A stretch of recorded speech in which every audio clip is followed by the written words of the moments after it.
Muy bien, buenas tardes a todos.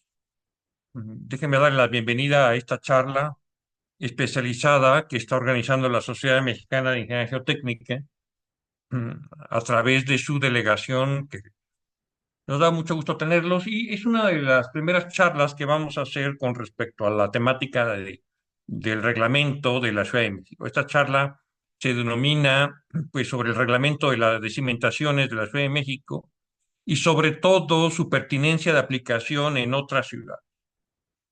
Parecería curioso el postulado que estoy haciendo, pero es que en muchas ciudades, a falta de reglamento o bien de que este está incompleto, pues se suele recurrir al de la Ciudad de México porque se le considera, y es verdad, un poco de los reglamentos más completos que hay del país y bueno, a nivel mundial en cuanto a ciudades, ¿no? Y bueno, esta charla la va a dar, déjenme presentar al maestro en ingeniería Iván Lugo Olmos.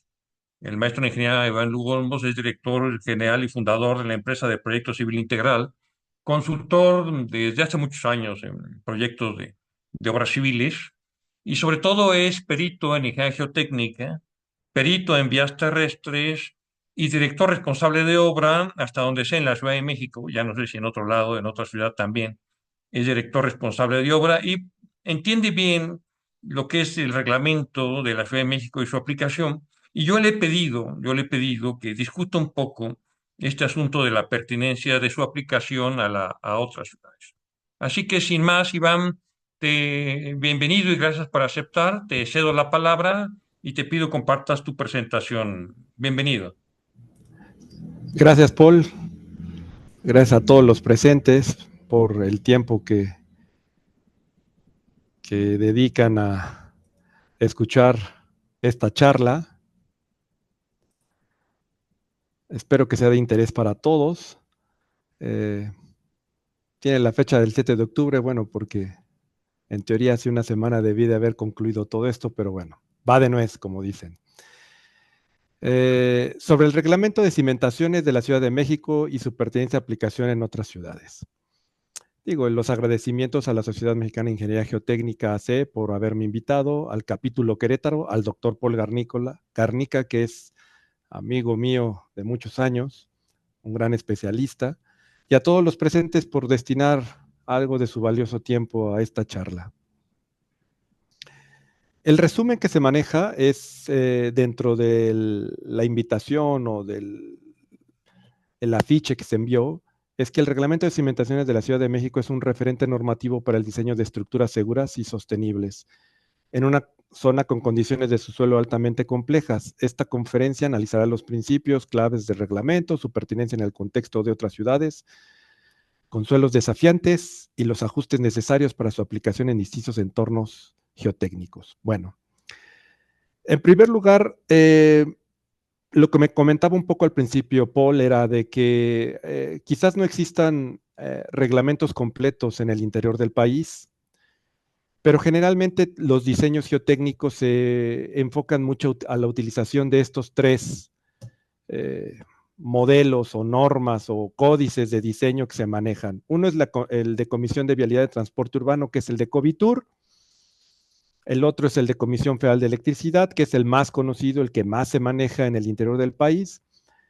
Y yo creo que el segundo lugar en aplicación es el de Comisión Nacional del Agua. Al final queda un poco el de Comisión de Vialidad de Transporte Urbano, porque se enfocan casi a todo lo que son entornos subterráneos y excavaciones a cielo abierto. Bueno, si acotamos un poco el resumen de inicio, hay que definir varios aspectos. Primero, el Reglamento de Construcciones para el Distrito Federal es un referente legal y normativo que establece los lineamientos a considerar al efectuar una construcción en la Ciudad de México. Como apoyo técnico, el reglamento asocia diferentes normas técnicas. ¿Qué es lo que quiero decir? Es simple y sencillamente que el reglamento establece solo lineamientos y criterios, pero no da normativa ni define, en todo caso, aspectos académicos o aspectos de investigación, incluso parámetros de diseño, sino simple y sencillamente da un lineamiento para saber quiénes tienen que hacerse responsables de las cimentaciones Y para el diseño de la cimentación, recurre a una de sus normas técnicas. Y esa norma técnica de diseño es la NTC, que precisamente se llama para el diseño y construcción de cimentaciones. Dentro del reglamento, el artículo primero define las disposiciones generales del reglamento y de sus normas técnicas complementarias, que son del orden público y de interés social. Los proyectos ejecutivos de obras, las obras de construcción, modificaciones, ampliaciones, reparaciones, instalaciones y demoliciones, así como el uso de las edificaciones y los usos, destinos y reservas de los predios de territorio de la Ciudad de México deben ajustarse a la disposición del Reglamento y Desarrollo Urbano del Distrito Federal y su reglamento. Digo, independientemente de ajustarse al reglamento, también exige las normas técnicas complementarias y demás disposiciones jurídicas y administrativas aplicables, incluyendo impacto ambiental, sustentabilidad, movilidad y protección civil. Se aplicará de manera supletoria al presente reglamento la Ley de Procedimientos Administrativos del Distrito Federal, además de las disposiciones mencionadas en este ordenamiento. Esto lo único que quiere decir es que si hay una parte administrativa no clarificada, se tendrá que ir a la Ley de Procedimientos Administrativos del Distrito Federal, pero a nosotros lo que nos ocupa son las partes técnicas. El reglamento de construcciones y sus normas técnicas define, primero, que el reglamento de construcciones por el Distrito Federal del 2004, observen que es del 2004, mientras que la norma técnica es del 2024, o sea, tiene 20 años de diferencia. Lo único que quiere decir es que la norma técnica ha ido evolucionando. El reglamento pocos cambios ha sufrido, muy pocos, porque en realidad donde está la sustancia o la esencia técnica del diseño de la cimentación está en su norma técnica. Por eso la norma técnica ha ido evolucionando y la última publicación es del 2024, de mayo de este año. En la norma técnica, que no es un manual de diseño, y así lo define, la norma técnica no es un manual de diseño y por lo tanto no es exhaustiva. Los aspectos que no se cubren en ella quedan a criterios del director responsable de obra y en su caso del corresponsable en seguridad estructural y de los especialistas en ingeniería geotécnica. Es importante señalar que el reglamento no quiere encasillar a la utilización de la norma técnica. Sin embargo, se ha comprobado y se ha definido que para evitar discusiones bizantinas entre especialistas, si cualquier diseño geotécnico cumple con la norma técnica, simple y sencillamente se da como garantía del diseño y las revisiones se harán siempre en función de las normas, de la norma técnica. Define también que la norma es obligatoria su aplicación en toda la Ciudad de México. Se acepta el uso de criterios y métodos diferentes, pero requerirán la aprobación expresa de la autoridad administrativa competente. ¿Qué es lo que quiere decir? Que si nosotros queremos aplicar algo distinto, incluso una ecuación, un parámetro distinto, una correlación que no esté dentro de la norma, tendremos literalmente que pedir permiso a la administración para que nos lo deje usar. Si la administración está de acuerdo, nos mandará un comunicado oficial donde diga estoy de acuerdo en que empleen esos métodos. Si no, que es lo general que sucede en la Ciudad de México, la administración contesta aplíquese la norma correspondiente. Y en este caso, para un diseño de una cimentación, pues es la norma para el diseño y construcción de cimentaciones. En el capítulo 8, que es la única parte donde se hace referencia del reglamento, donde viene el diseño de cimentaciones, aparecen del artículo 169 hasta el artículo 173. ¿Qué es lo que quiere decir? Que literalmente nada más son 4 artículos lo que se refiere al diseño de cimentaciones. En este caso, no tanto al diseño, aunque en el reglamento dice del diseño de cimentaciones, se refiere a lineamientos explícitos. Y ustedes lo pueden ver, por ejemplo, en el artículo 169 dice que todas las edificaciones soportarán por medio de una cimentación que cumpla con los requisitos relativos al diseño y construcción que se establecen en la norma técnica. La edificación no podrá en ningún caso desplantar sobre tierra vegetal, suelos, rellenos sueltos o desechos. Solo se acepta cimentar sobre terreno natural firmes o rellenos artificiales que no incluyen materiales desagradables y hayan sido adecuadamente compactados. Lo tengo en rojo porque ya incluso la vez pasada había comentado que yo no estoy muy de acuerdo en esa parte, porque sí es muy cierto que podamos hacer el apoyo de una cimentación sobre rellenos compactados. Estos rellenos tendrían que estar sobre un material más resistente que la capacidad que el relleno pudiera dar. Como la Ciudad de México tiene diferentes suelos, como lo veremos ahorita en un momento, pues aplicar esto en una zona del lago pues sería imposible considerarlo. Más bien esto se consideraría como una sobrecarga que se tendría que analizar en los asentamientos propios de la zona.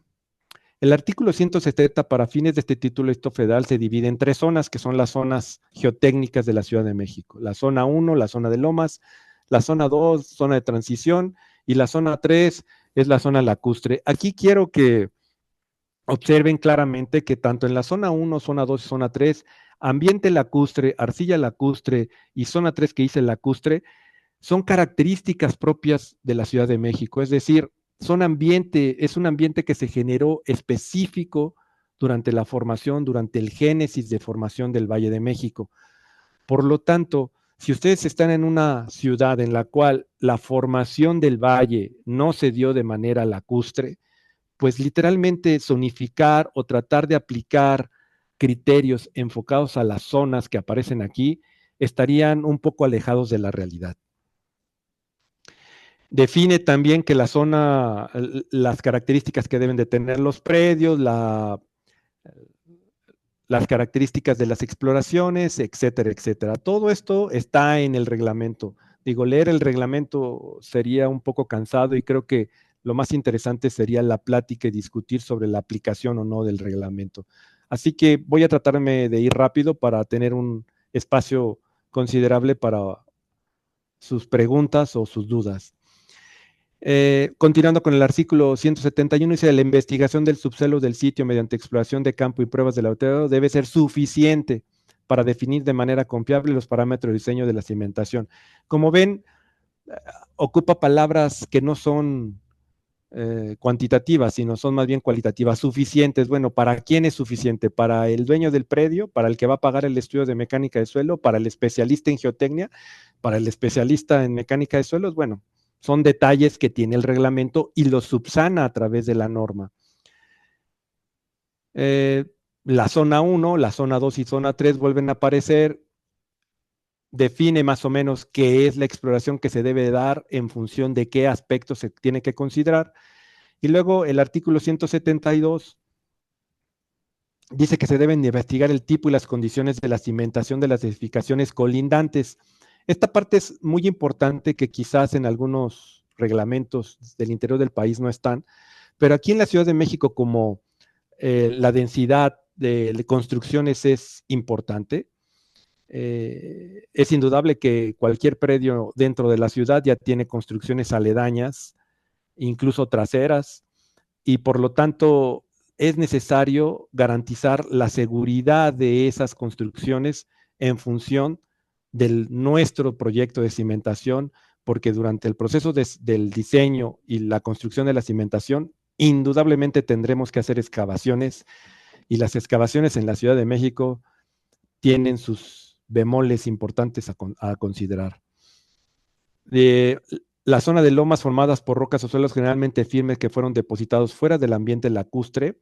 Esto es importante y lo estoy manejando aquí y lo subrayo, bueno, lo remarco con azul fuerte, porque quizás la única zona geotécnica de la Ciudad de México que pudiera aplicar en algunas otras ciudades sería la zona de lomas. Es indudable que en algunos estados muy lacustres, digamos Tabasco, quizás ahí tendríamos que aplicar desde la zona 1 o la zona 2, dependiendo de las condiciones. En algunas zonas del sureste de México, quizás la zona 1 y la zona 2 sean importantes. Sin embargo, en gran parte del país, la zona 3, o digo, la zona 1, que es la zona de lomas, perdón, es la que más aparece dentro de las ciudades del país.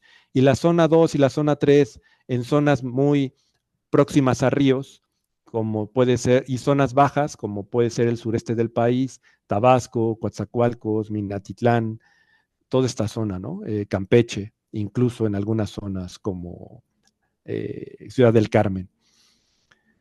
Y finalmente define el artículo 173 que toda cimentación debe de considerar los estados límite de falla y el de servicio. El estado límite de falla no es otra cosa que la capacidad de resistencia que puede tener la cimentación, la capacidad que la cimentación le confiere a la edificación para que no tenga una deformación brusca o que no falle la cimentación. Y la de servicio es simple y sencillamente que con el paso del tiempo, los asentamientos que se puedan tener, pues no interfieran con la operación de la edificación, tanto de sus drenajes como de sus accesos y de la comodidad en el interior de cada uno de los pisos. Finalmente, bueno, muestro aquí el tipo de suelo que tenemos en el Valle de México, que es la zona verde, es la zona 1, que es la zona de lomas, la zona amarilla, el color amarillo es la zona de transición, y el rojo es la zona del lago, que es suelo blando, ¿no? Alta compresibilidad, suelos blandos. La zona de transición es una mezcla entre el suelo blando y la zona de lomas, asociada mucho a lo que son depósitos de arena y algunas gravas. Y finalmente, bueno, la zona de lomas son materiales duros que llegan a ser hasta roca, ¿no? Aunque el reglamento en su origen no consideraba la presencia de roca, la norma ha ido evolucionando que al 2024 ya considera factores para el estudio y determinación de condiciones en presencia de roca. Bueno, la norma técnica. Ese es todo lo que dice el reglamento, no dice más. Realmente el reglamento es una parte normativa a la que todos los que diseñamos en la Ciudad de México tenemos que apegarnos. Es responsabilidad indudable del director responsable de obra y del corresponsable de ingeniería geotécnica también hacer cumplir lo que el reglamento dice, pero vuelvo a insistir, para facilitar los diseños y la comunicación entre especialistas, la norma técnica para el diseño y construcción de cimentaciones es la que rige. Entonces, en su apartado 1.1.2 dice que el estudio geotécnico, los planos de excavación y los planos de cimentación deben ser firmados por un especialista en ingeniería geotécnica. Y aquí cabe la aclaración que hice la vez pasada, porque no está hablando de un especialista en mecánica de suelos, que indudablemente el especialista en mecánica de suelos puede ser un especialista en geotecnia, pero para que se pueda llegar a hacer ingeniería geotécnica, recordemos que tenemos que tener conocimientos en mecánica de suelos, mecánica de rocas y geología. Ese es un especialista en geotecnia. Un especialista en mecánica de suelos siempre tratará de resolver todos los problemas de la cimentación en función de consideraciones de mecánica de suelos. En algunas ocasiones es válido, en algunas otras no, porque finalmente no sabemos, o esa es una de las primeras partes que hay que discutir, es saber si estamos parados en un suelo o estamos parados en una roca suave. Porque puede ser un suelo duro o puede ser una roca suave. Entonces, ese límite, esa frontera,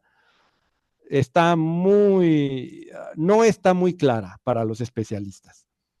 Pero es indudable que la comprensión, que es lo que pide la norma técnica durante el estudio, que ahorita veremos, la comprensión del entorno en el que fue formado el sitio o el predio donde vamos a cimentar o a diseñar, es importante. Y no nada más se vale decir que el estudio de mecánica de suelos reportó valores de penetración estándar de tales valores y con eso voy a hacer una correlación, porque hay que entender también cómo se hace la perforación y cómo se hace un estudio de mecánica de suelos a través de SPT o a través de otros mecanismos de muestreo. También dice que también dice que la norma técnica complementara. En la Ciudad de México tenemos varias normas y una de las normas es la revisión y dictamen de la seguridad estructural de las edificaciones. Esto lo único que quiere decir es que cuando queremos revisar cimentaciones existentes tenemos también que apoyarnos en esta norma o en la siguiente, que es la norma para rehabilitación sísmica de edificios de concretos que fueron dañados en el 17 o que están en malas condiciones. Y en esas normas, si ustedes observan, también se dice que se definen las obligaciones del especialista en ingeniería geotécnica al intervenir en el marco definido por dichas normas. ¿ok? La ingeniería geotécnica empieza a ser relevante y empieza a ser considerada dentro de las otras normas estructurales. Y la norma técnica tiene la siguiente desarrollo, y en el punto 2 dice investigación del subsuelo. Viene el objetivo, revisión de antecedentes, reconocimiento del sitio, investigación de colindancias, exploraciones, determinación de las propiedades del suelo en laboratorio, condiciones piezométricas, movimiento regional y modelo geotécnico. Esto, para mí, es lo que se puede considerar como el estudio de mecánica de suelos. Pero vuelvo a insistir, en la Ciudad de México quizás podamos definirlo como un estudio de mecánica de suelos. En otras ciudades, el estudio de mecánica de suelos quizás no sea el válido y tengamos que hacer un estudio de mecánica de rocas o tengamos que complementar el estudio de mecánica de suelos con información de mecánica de rocas e incluso partir de un estudio geológico para luego definir el estudio de mecánica de suelos y finalmente pasar a lo mejor a un estudio de mecánica de rocas. Esto lo único que quiere decir es que el especialista en geotecnia tiene que tener la capacidad o la preparación o prepararse para entender el entorno geológico de mecánica de suelos y de mecánica de rocas de existir en la ciudad en donde está trabajando. No es lo mismo hacer un estudio de mecánica de suelos que un estudio de mecánica de rocas. Las consideraciones son completamente distintas. Y a pesar de que el reglamento y su norma técnica exigen hacer pruebas de laboratorio, hay que saber qué pruebas de laboratorio son aplicables y cuáles no. No se vale que se cotice un estudio de mecánica de suelos y como dicen, se le entregue al cliente un menú ya definido o un paquete ya definido donde vamos a hacer tantos sondeos con tantas pruebas de características. No, no, no, no. Los estudios de mecánica de suelos y mecánica de rocas tienen que ser específicos, tienen que ser pensados y analizados, no nada más definidos. Y mucho de esto tiene que ver el reconocimiento del sitio. Aquí observen nuevamente que aparece la investigación de las colindancias. Si ustedes están en un despoblado, pues no tendrían problema, pero la investigación de las colindancias es importante. El análisis geotécnico yo lo defino que está considerado dentro del punto 3, donde nos pide los estados límite, las acciones de diseño, factores de carga y resistencias, y cómo diseñar las zapatas o las cimentaciones someras, cómo diseñar cimentaciones compensadas, cómo diseñar cimentaciones con pilas o pilotes, cómo diseñar cimentaciones especiales o cimentación y cómo revisar las cimentaciones abandonadas. Esto es importante tenerlo en cuenta porque al final de cuentas, esta es la parte más numérica. Aquí están todas las ecuaciones que a lo mejor algunos de ustedes vieron en algún curso o han visto en algún libro de geotecnia, de diseño de cimentaciones, pero aquí vienen toda la parte numérica de la aplicación para obtener si el estado límite de falla o de servicio cumplen con lo que solicita el reglamento. Asimismo, dentro de esto, de este capítulo, vienen cuál es el parámetro máximo al que podemos llegar nosotros a permitir en el diseño de una cimentación. No se habla nunca de factores de seguridad, se hablan de factores de carga y de resistencia, es decir, le bajamos un poco la resistencia al suelo y le aumentamos un poco las cargas a la estructura que vamos a soportar. Sin embargo, estos factores de cargas, o más bien, no los factores de carga, sino las cargas que se van a aplicar para revisar la cimentación deberán ser dadas por el análisis y diseño estructural que vienen en la norma que corresponda. Si es un diseño o un análisis de una estructura de concreto o de acero, y también los análisis sísmicos o los análisis por viento, todos esos valores deberán de ser considerados para que el especialista en geotecnia pueda aplicar las expresiones que aquí se manejan. Es decir, no se vale definir una capacidad de carga de una cimentación,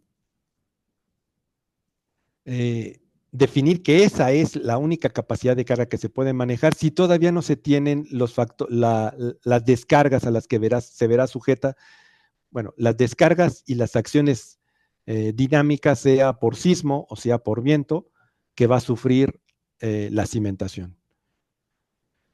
Aquí en los aspectos geotécnicos en el diseño de la estructura de la cimentación es una parte de interacción entre el geotecnista y el estructurista. Aquí definen más o menos el criterio, porque para cada uno, si se va a tratar de una cimentación de concreto, bueno, pues hay una norma especial para el diseño de concreto a la que se tendrá que apegar los aspectos que aquí se manejan.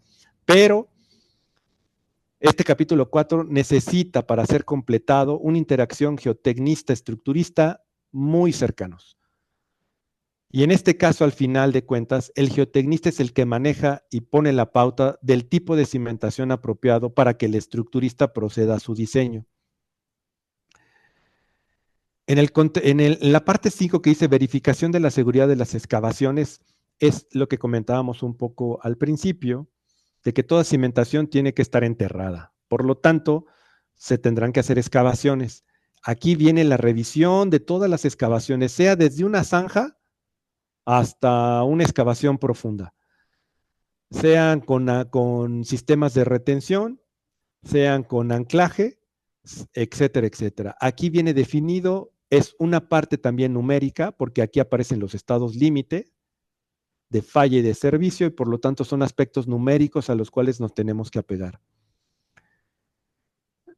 La verificación de la seguridad de los muros de contención no es otra cosa más que la revisión cuando diseñamos un muro de contención, todos los aspectos que debemos de considerar para la revisión de un muro de contención. Los estados límite de falla, el estado límite de servicios, siempre aparecen y los aspectos sísmicos a considerar. Y también ya trae una parte de muros mecánicamente estabilizados, sean tierra armada, sea a través de puros geosintéticos, etcétera, etcétera. Toda esta parte también es numérica y está enfocada única y exclusivamente a muros de contención.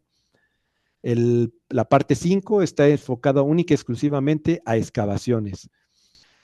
Y bueno, esto es lo que se conoce en la Ciudad de México como proyecto de protección a colindancias. No es válido en la Ciudad de México entregar un proyecto geotécnico de una cimentación si el propio geotecnista que diseñó la cimentación no maneja un proyecto de protección a colindancias. ¿Por qué? Porque el vecino importa. La propiedad y los bienes inmuebles que están alrededor de nuestro predio o de nuestro proyecto son importantes. Y por lo tanto, el que debe dar una solución a la protección de la colindancia, de la cimentación del vecino, es el ingeniero geotecnista. Y esto se le conoce en la Ciudad de México como protección a colindancias. El procedimiento constructivo, pues, es ir de la mano con el constructor, el especialista en geotecnia y el estructurista. Y en algunas ocasiones también el dueño, si el dueño está muy interesado en saber cuánto le va a costar desde una de entrada la cimentación. Bueno, aquí es donde entra, digámoslo así, la reunión de especialistas para definir los procedimientos constructivos. Si van a hacer pilas, con qué tipo de equipo, si van a utilizar lodos, si no van a utilizar lodos, si van a utilizar un polímero, etcétera, etcétera, etcétera. Todo está definido aquí. ¿Cómo quiere el estructurista que se meta el armado de su pila? Si lo quiere con traslapes, sin traslapes, con anclaje, sin anclaje, etcétera, etcétera, ¿no? Todo se ve en esta parte de la norma técnica. En el monitoreo del comportamiento de la excavación y de las cimentaciones ya se trata durante el proceso de construcción, entonces ya interviene el dueño, el DRO y la supervisión. ¿Por qué tienen que intervenir estos? Porque a partir de que empiezan las excavaciones, cualquier problema que surja con alguna propiedad colindante, con algún servicio público, se llámese de agua potable o incluso como en la Ciudad de México el metro, que hemos tenido algunos problemas con algunas excavaciones de cimentaciones que han afectado al metro, los únicos responsables son el dueño, el DRO y la supervisión.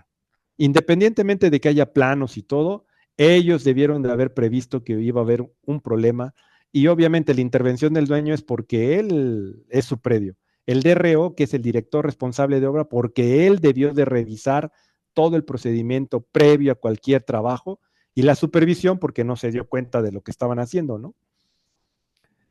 El mejoramiento de suelos y rocas ya es un capítulo muy especializado, ya se trata de poner eh, elementos que satisfagan las condiciones cuando sea el estado límite de falla o el estado límite de servicio puedan ser mejorados o puedan tener eh, una mayor respuesta, una mejor respuesta. Hay soluciones que se han instituido, por ejemplo, sustituir material por material sano, cimentar sobre rellenos controlados, que insisto, esto a mí no me gusta, esto a mí no me agrada, pero bueno, la norma lo maneja y lo permite. La sustitución, la compactación dinámica, la brivocompactación, la precarga, congelación de suelos, inclusiones, inyecciones, clavos, vegetación y otros métodos. Todo esto es parte, son aspectos suplementarios y particulares de los distintos procedimientos de solución que el geotecnista pueda definir. Finalmente, la parte de renivelaciones y recimentaciones, que a lo mejor en el interior del país no son tan importantes, pero que en la Ciudad de México sí lo son, sobre todo en la zona, aquí está mal, no es la zona 1, debe ser la zona 3 y la zona 2 para edificaciones existentes. Entonces, eso es muy importante. De hecho, varios edificios en la Ciudad de México actualmente se están renivelando y recimentando porque están fuera de la distorsión que permite el reglamento o para que satisfagan el estado límite de servicio, es decir, para la comodidad del ocupante. Y por lo tanto, pues necesitan tener una renivelación e incluso llegar a recimentaciones para evitar que se sigan moviendo. Muchas escuelas en la Ciudad de México han tenido estos problemas también. Finalmente, el aspecto 11 que ya conserva la norma y que ha generado mucho revuelo, pero que creo que es en gran beneficio, es el informe geotécnico y memorias de diseño. Aquí define cómo debe de presentarse un informe geotécnico y una memoria de diseño. Ya no se va a valer que yo lo hago a mi manera, yo considero a tales cosas, tales aspectos, no. Aquí viene el lineamiento a seguir, es decir, el caminito para mostrarle a otro especialista cuando quiera revisar que su diseño cumple con lo establecido en el reglamento. Y es una guía para la presentación del informe de mecánica de suelos, del análisis y diseño geotécnico y del proyecto ejecutivo asociado a las cimentaciones. Ya habíamos visto esta figurita donde se manejan tres características o tres tipos de suelos, pero pues el país tiene infinidad de suelos, ¿no? O sea, es imposible pensar que con esta simplificación que estamos manejando aquí podamos llegar a tener toda la información o podamos aplicar esto. Lo único que quiero decir con esto es, la norma técnica sí puede ser aplicada en las ciudades del interior del país, pero se debe de considerar como punto de partida saber en dónde estamos parados. Vuelvo a insistir, no se vale considerar un suelo cuando estamos en presencia de una roca suave. E incluso considerar aspectos de mecánica de suelo sabiendo que es roca para obtener capacidades de carga. Todo tiene que estar debidamente deliberado por el geotecnista. Por ello es que el reglamento se refiere a un especialista geotécnico y no a un especialista en mecánica de suelos, porque se le da el valor del especialista geotécnico, porque el especialista geotécnico debe de tener también la capacidad de enfrentarse a problemas de mecánica de rocas y conocer de geología. Quizás no sea un geólogo experto, pero tiene que tener nociones de la geología y saber si está parado en una roca sedimentaria o está parado en una roca de formación ígnea. ¿Por qué? Porque vuelvo a insistir, las propiedades de los suelos están muy definidas por el génesis en el que fueron formados. No es lo mismo para un estructurista que lo único que requiere es propiedades de acero y propiedades de concreto y con eso puede hacer sus diseños, a las propiedades de un suelo en una roca para un geotecnista.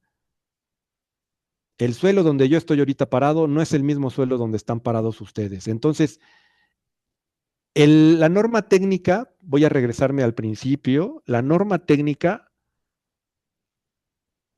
aquí, la norma técnica para el diseño y construcción de cimentaciones puede ser aplicada digamos, un poco siguiendo todos los lineamientos a partir del punto 3.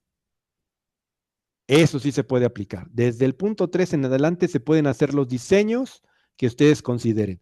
Pero el punto 2, que es el estudio de mecánica de suelos, donde al final nos define que tenemos que hacer un modelo geotécnico, debe de ser el alma del diseño. Es decir, saber qué vamos, en dónde estamos parados, qué procedimientos de exploración vamos a ocupar, qué propiedades mecánicas son las que estamos buscando, qué características del suelo o de la roca en particular encontramos, y olvidarnos quizás un poco de las condiciones del hundimiento regional, que vuelvo a insistir, eso es muy particular en la Ciudad de México. Por lo tanto, la investigación del subsuelo en el interior del país, desde mi punto de vista, debe de ser, sí, quizás echarle un vistazo, una leída a esto, a las exploraciones, a la investigación de colindancia, reconocimiento del sitio, etcétera, etcétera, pero dependerá mucho, y creo no equivocarme, de la experiencia de cada uno de los que están viviendo en la ciudad o en la región respectiva del país. No es lo mismo un estudio de mecánica de suelos o mecánica de rocas en Monterrey que un estudio de mecánica de suelos en Minatitlán. No es lo mismo hacer un estudio de mecánica de suelos en Puebla que en la Ciudad de México. Y aún así, quizás los reglamentos eh, locales de cada estado definan zonas de suelos, pero es que ellos tratan un poco de esta imitación del reglamento. ¿Por qué? Porque el reglamento de la Ciudad de México es un reglamento muy trabajado. Originalmente, cuando surgió la norma técnica de diseño y construcción de cimentaciones, pues no abarcaba más allá de 30 páginas. O sea, no era tan completa como ahora. Ahora tenemos más de 100 páginas, 101, para poder establecer un criterio de diseño. ¿Qué es lo que quiere decir? Pues que la parte de diseño, si ustedes se fijan, siempre aparece el estado límite, en los estados límite, acciones de diseño y factores de carga y resistencia. Aquí viene el diseño de la cimentación. En el aspecto 4 viene el diseño estructural, que eso, digamos, le toca más al estructurista. El 5 es el estado límite de falla y de servicio para una excavación, es decir, deslizamientos del talud, etcétera, etcétera. Los muros de contención también tienen su estado límite de falla y de servicio. Lo único que quiere decir es que la norma técnica se ha particularizado para el diseño de cada uno de los elementos durante un proceso de diseño de una cimentación. Eh, Desde mi punto de vista, la pertinencia de aplicación en otras ciudades. Considero que la norma técnica para el diseño y construcciones de cimentaciones emanada del Reglamento de Construcciones de la Ciudad de México tiene un alcance claro para las condiciones de suelo únicas, a saber, para el reglamento nada más 3 tipos. Su aplicación en otros sitios del país dependerá de la carencia de elementos normativos de diseño en dicho sitio, es decir, si no tienen un reglamento, si no tienen un códice de diseño o un código de diseño, bueno, pueden ocupar el de la Ciudad de México, pero depende también del juicio y conocimiento en diseño geotécnico del proyectista para tomar los elementos que apliquen al sitio en cuestión y de las herramientas y conocimientos en mecánica de rocas. Y aquí a lo mejor faltaría agregarle y de geología. No sería válido tomar un procedimiento analítico pensado para un suelo como los que existen en la Ciudad de México cuando nos encontramos en presencia de una roca suave o un suelo formado fuera de un ambiente lacustre. Por ello, es importante que el ingeniero geotecnista actualice sus conocimientos y amplíe su capacidad de discernimiento y visión de problemas. Y algo muy importante, ojo con las correlaciones. En muchas partes del país, cuando haces un estudio de mecánica de suelos y no se pueden obtener muestras para llevarlas al laboratorio, lo que se hace es obtener correlaciones. Las correlaciones pueden ser un primer indicio, pero no es la verdad absoluta.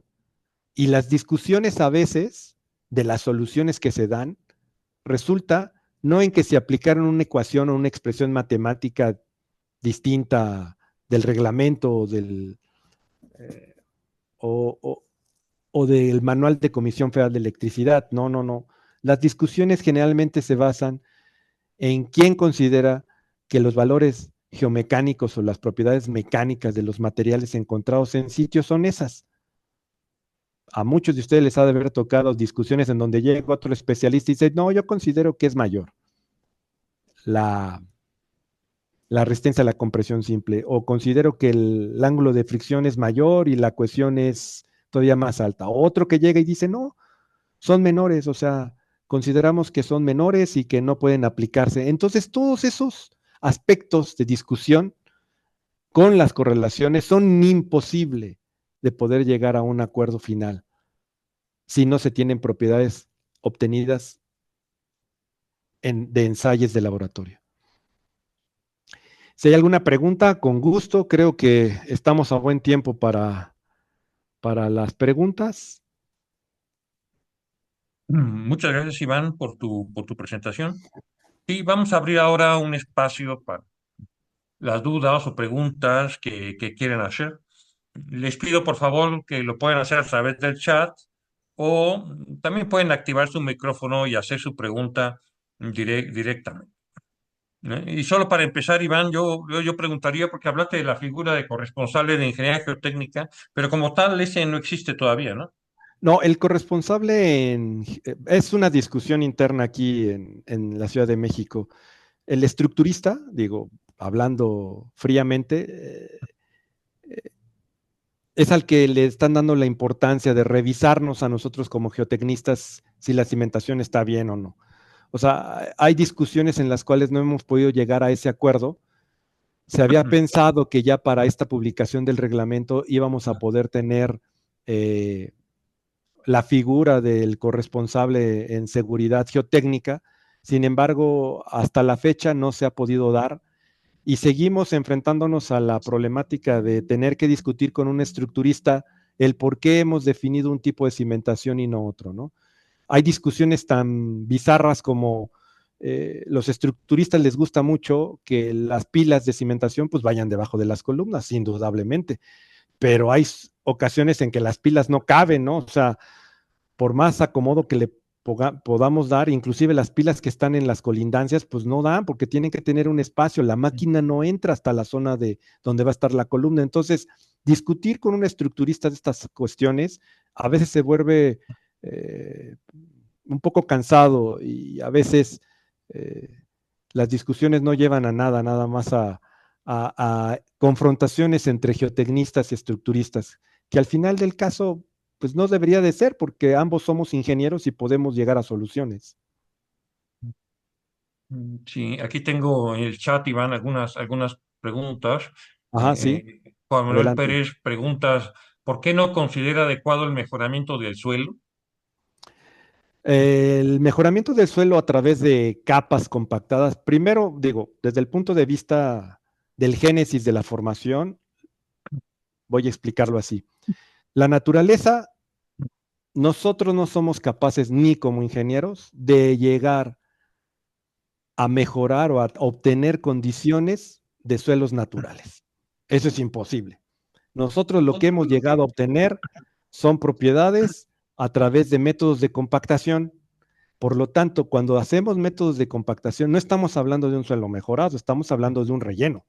Y a ese relleno le podemos poner cemento, le podemos poner geotextiles, le podemos poner mucha energía de compactación, pero al final de cuentas, lo que estamos haciendo es al colocar otro tipo de material, sea para desplantar eh, una cimentación, no estamos haciendo una cimentación como lo exige el reglamento.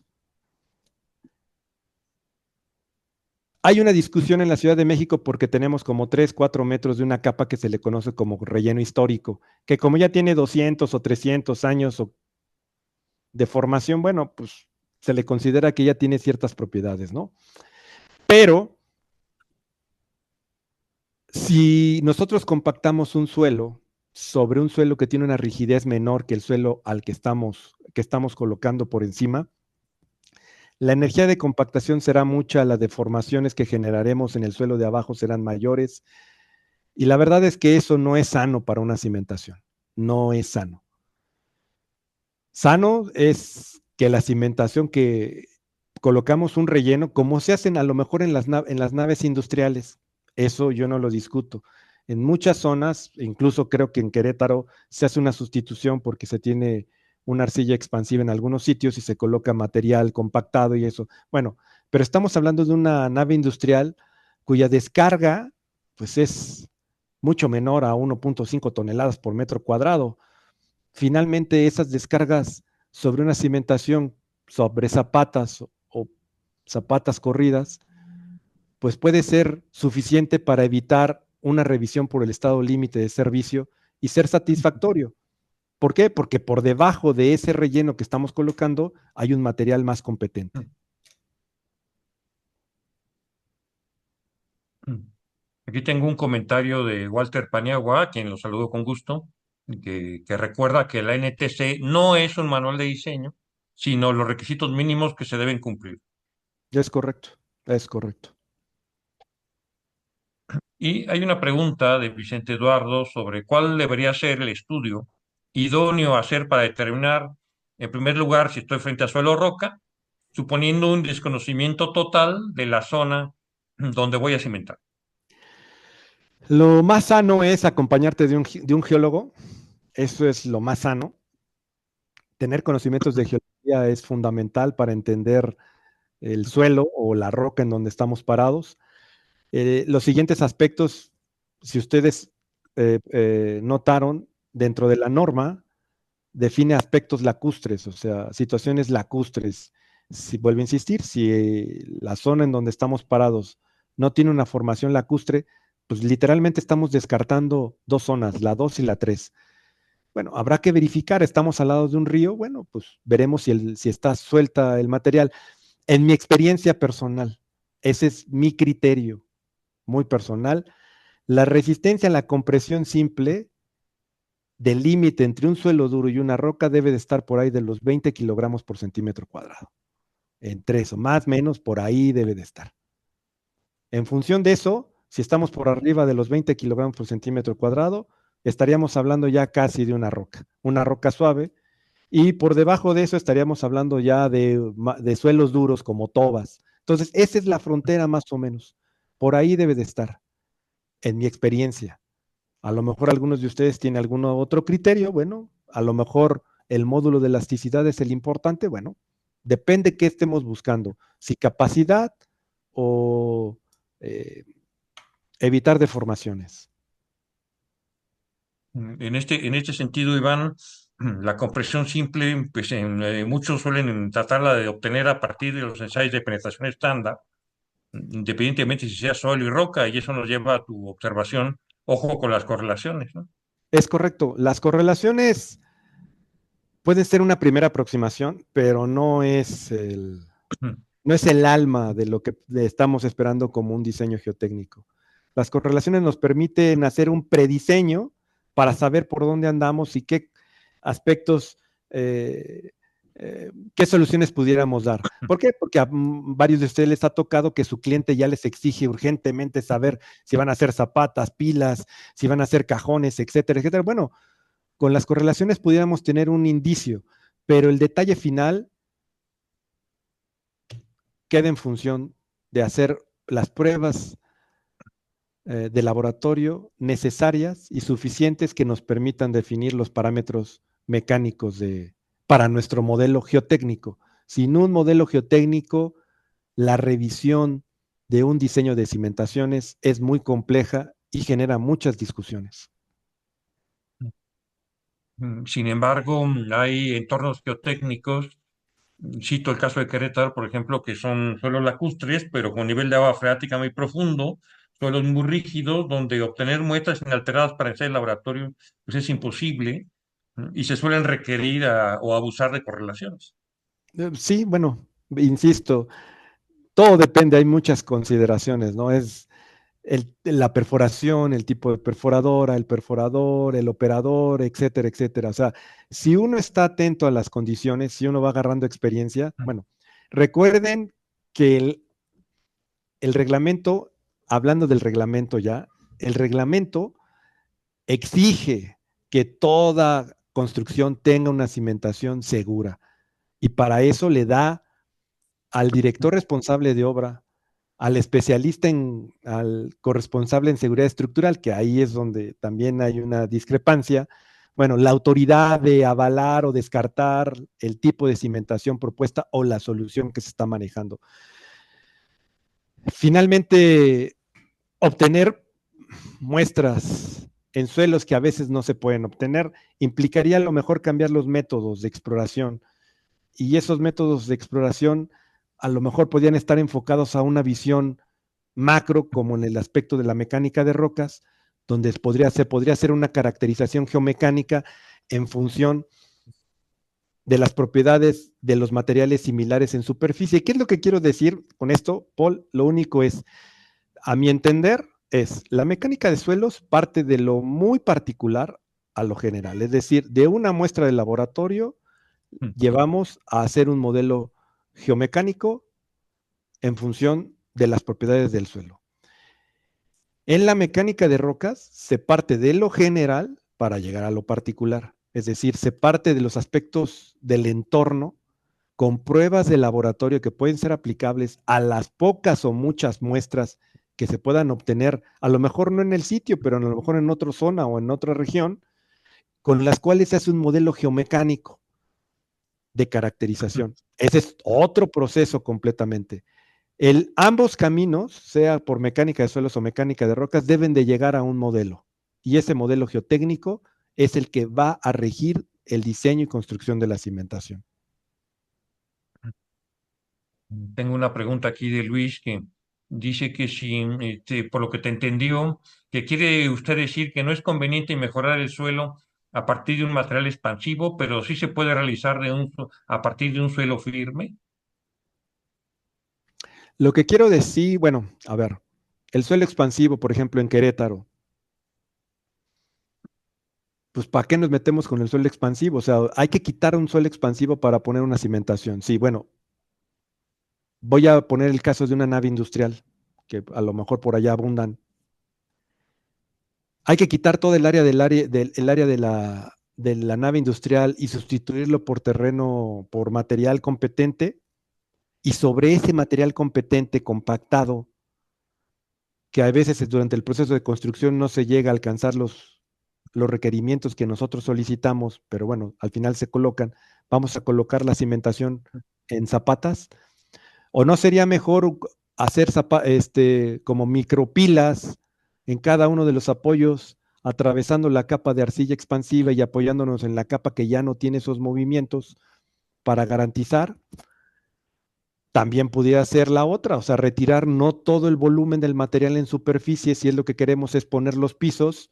Bueno, podríamos retirar un espesor considerable y sustituirlo por material rocoso, cuya compresión, cuyo confinamiento y peso volumétrico que el material rocoso le pueda dar a la arcilla que tenemos abajo, garantice que las expansiones no se van a presentar y si se dan, que por lo menos se metan entre los huecos de esa roca.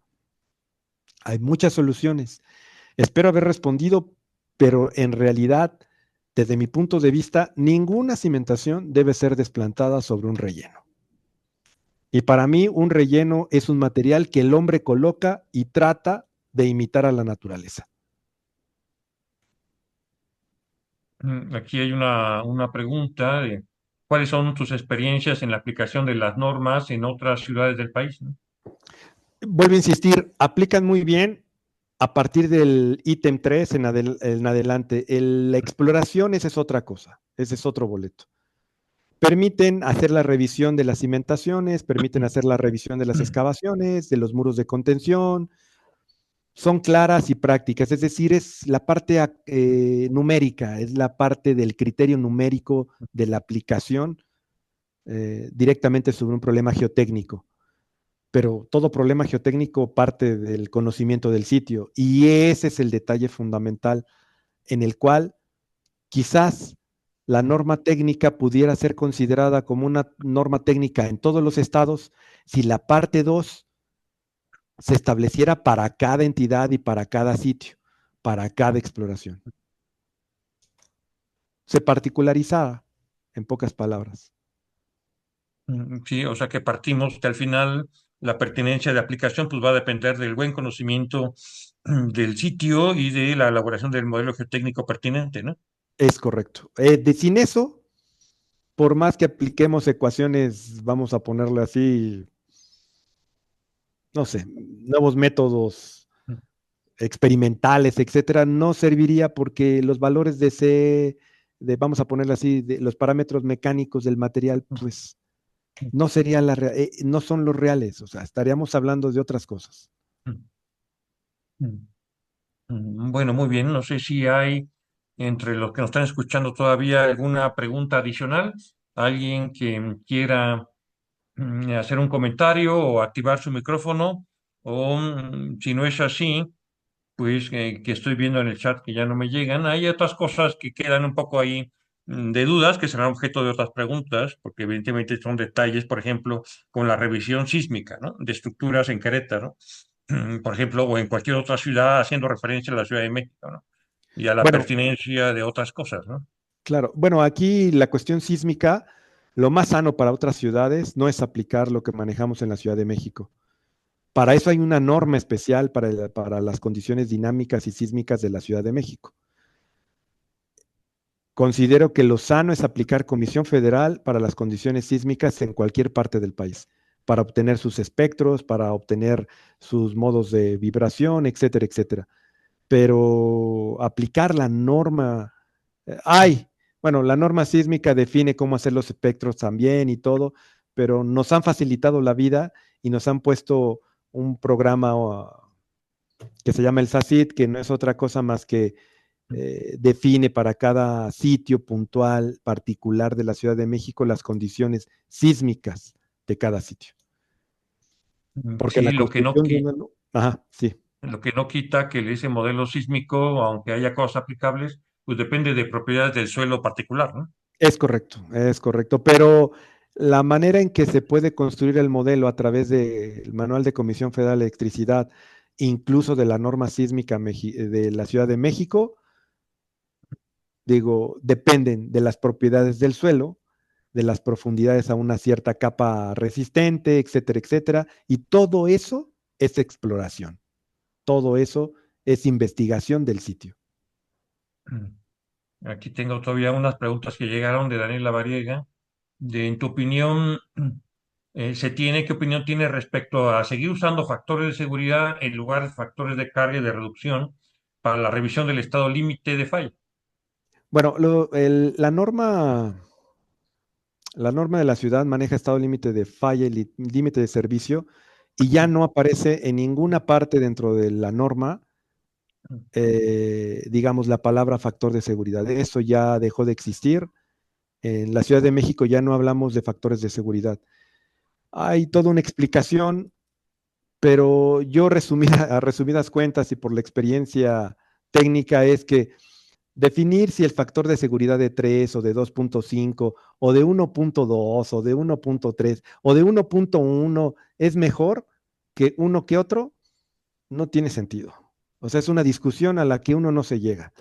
Cuando se sientas con un geotecnista o con otro geotecnista y uno tiene una idea clara de que, porque conoce bien el sitio, porque las propiedades las obtuvo bien, porque hizo bien su trabajo, hizo todo como debía, puede definir que el factor de seguridad pudiera estar en 1.5. Sin embargo, hay personas muy conservadoras que van a pedir un factor de 3, como el que manejaba Terzaghi en el diseño de cimentaciones. Bueno, para evitar esas discusiones, la norma técnica lo único que define es un factor, un estado límite de falla, un estado límite de servicio en función de incrementar las solicitaciones y de disminuir la resistencia del suelo. En función de eso, si es mayor que 1, la cimentación se va. Así sea 1.00001, la cimentación cumple. Si está por debajo de 1, la cimentación no cumple. Entonces, la discusión ya no se trata de un factor de seguridad, sino de si cumple o no cumple, si satisface o no satisface. Eso es todo. Sí, pero sin embargo, pues estos factores de carga y reducción de resistencia que maneja el reglamento de la Ciudad de México, pues no podemos decir que son únicamente válidos en la Ciudad de México. Digamos que eso ya es meternos en la cuestión de la norma de aspectos de diseño para la ciudad, pero las edificaciones en la Ciudad de México adicionalmente se dividen en grupos. Hay edificaciones del tipo 1, del tipo A, B y C. Las edificaciones A, y esta definición está dada por la importancia de las construcciones. Las edificaciones de tipo A, como son hospitales, escuelas, aeropuertos, estaciones de combustible, aspectos fundamentales para la seguridad de la nación, o en este caso de la ciudad, tienen los mayores factores de carga y los factores de reducción siguen siendo los mismos, pero hay un incremento en las cargas. Lo único que quieren decir, a mi interpretación, es que prefieren que todos los aspectos de la ciudad puedan tener algunos daños, pero lo fundamental para que la ciudad siga funcionando no puede tener daños durante un sismo.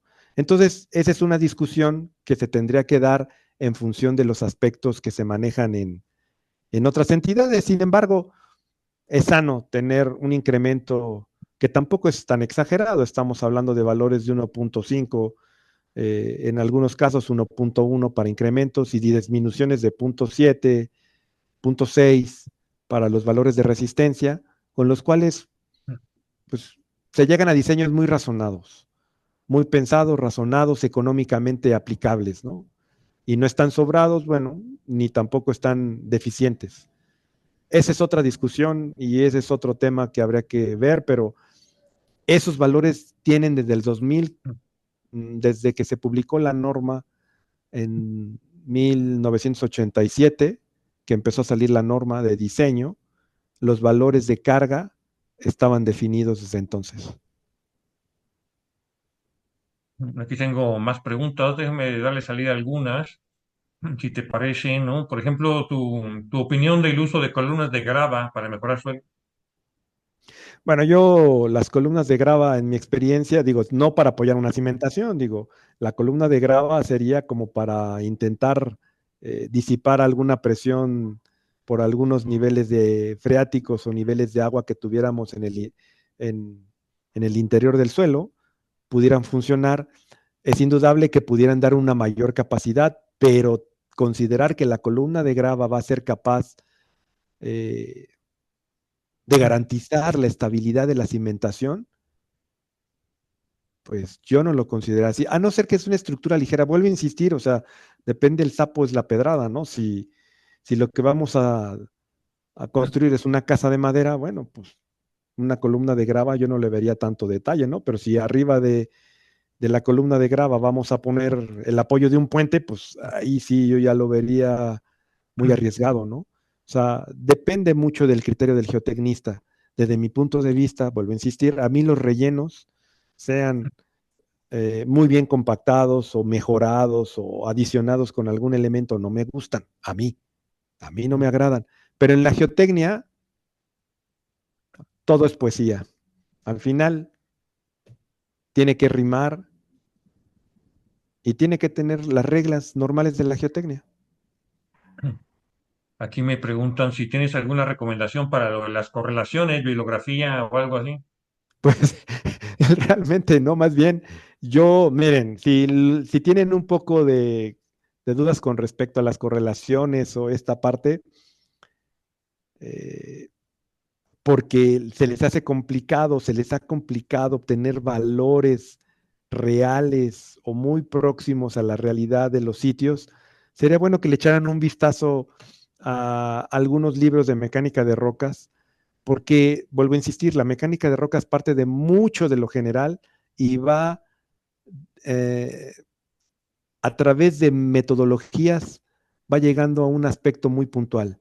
¿A qué aspecto muy puntual? A poder definir con criterios más razonados propiedades como el ángulo de fricción y la cohesión y el módulo de elasticidad. Pero para eso hay que entender un entorno mayor al del simple terreno o al predio. Yo creo que eso sería una manera para poder definir ciertos valores, ¿no?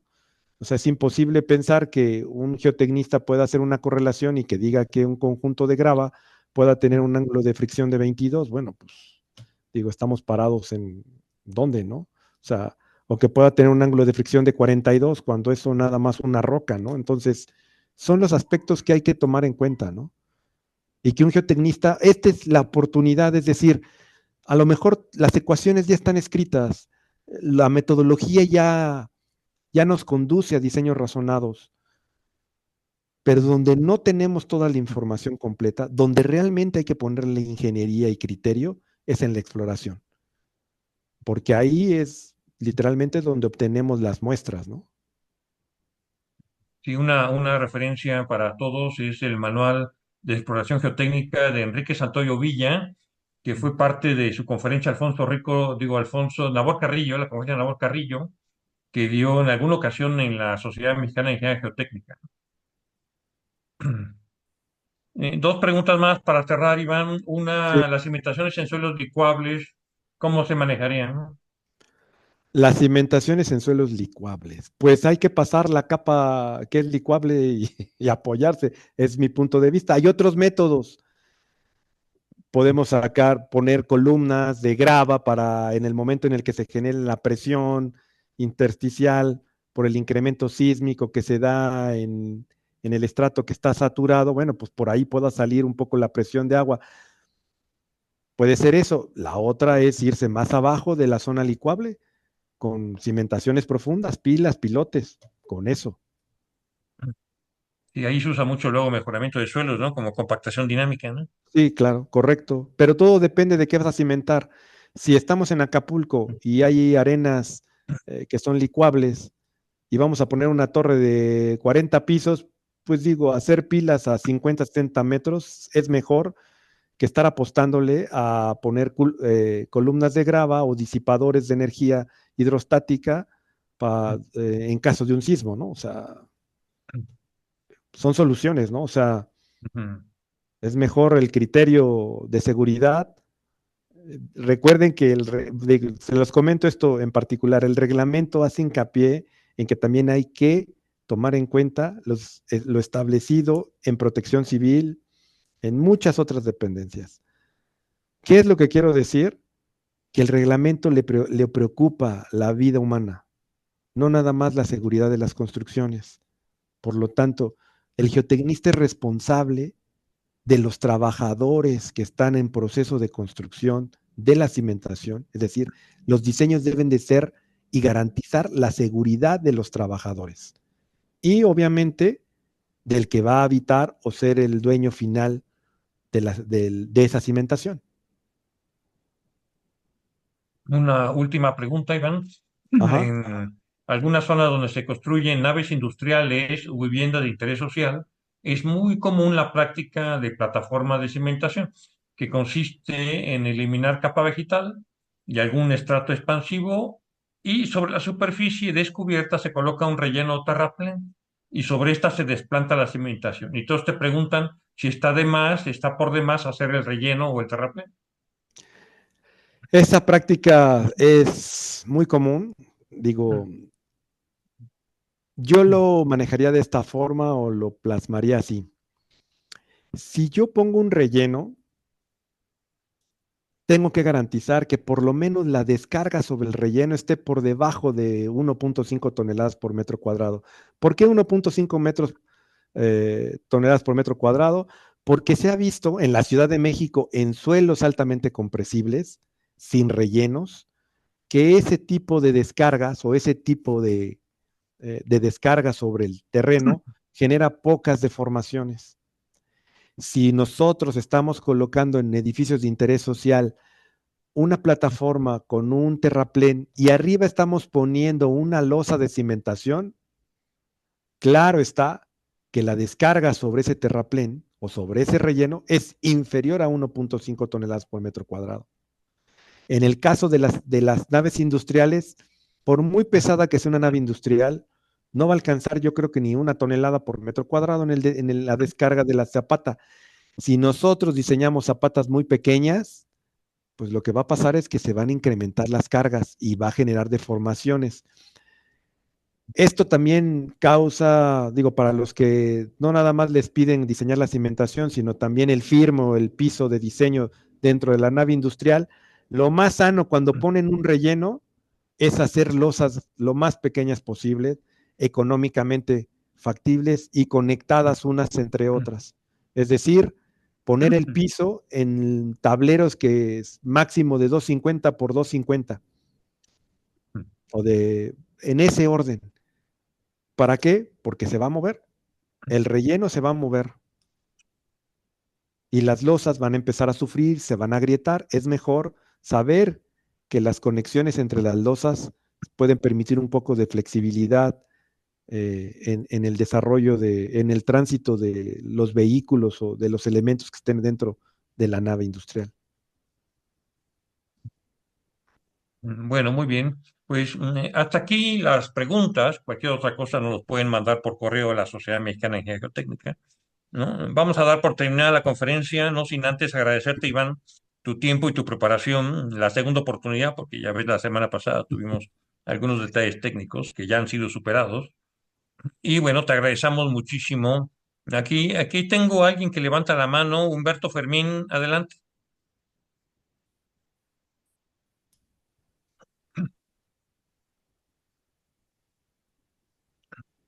Activa tu micrófono. Hugo Fermín, no te escuchamos. No, no se pueden activar los micrófonos, Paul. Ah, no se pueden activar los micrófonos. Bueno. Si no tienen la opción de micrófono, pues cualquier cosa tiene que ser con el chat. Si es que todavía tienes algún comentario, pero bueno, si no, pues tómanos la propuesta de que nos mandes la pregunta o el comentario por correo para ya cumplir un poco en los tiempos. Iván, muchas gracias por tu tiempo, te agradecemos tu participación de parte de la Ah, Sociedad Mexicana de Ingeniería Geotécnica y del capítulo que. al Y contrario, bueno, hasta aquí la charla, ¿no? Iván, muchas gracias. al contrario, Paul, gracias a todos ustedes, gracias por su valioso tiempo. Muchas gracias a todos, buenas noches. Buenas noches.